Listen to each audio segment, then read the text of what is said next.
Trending star Khesari Lal Yadav के dance movie का teaser इतना ज़्यादा ट्रेंड कर रहा है अभी सोशल मीडिया के, मतलब जब भी यूट्यूब खोलो तो बस एक ही बात चल रहा है, एक ही न्यूज़ चल रहा है, हर एक जगह पे बस डांस डांस। नमस्कार दोस्तों, राधे राधे। आई होप आप सब लोग अच्छे होंगे, मस्त होंगे, स्वस्थ होंगे। मतलब इतना बेहतरीन ये मूवी होने वाला है ना कि ऐसा मूवी आज तक भोजपुरी इंडस्ट्री में किसी का नहीं हुआ है।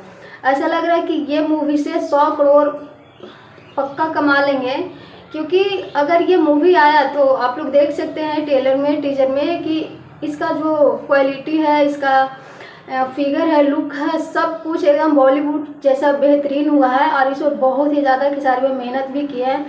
और जलने वाला तो बस एक ही बात को लेकर के बैठ गया है कि खेसारी लाल यादव ये रील क्यों बनाए। उनके पर्सनल मैटर को इतना ज़्यादा सब बिखेरते हैं ना, मतलब उखाड़ते हैं कि पता ही नहीं चलता। और जिसको खेसारी लाल यादव बनाते हैं वही पीठ में छुरा घोंपते हैं। वैसे ये सब बातों का हमारे खेसारी पर कोई असर नहीं पड़ता, और हमेशा वो बस मेहनत पे, अपने काम पे ध्यान देते हैं। क्योंकि भोजपुरी इंडस्ट्री में ये सब हमेशा चलते रहता है, अपना फेस चमकाने के लिए कोई भी कुछ भी किसी के बारे में बोल देता है। वैसे अपना राय जरूर दीजिएगा। Thank you. लव।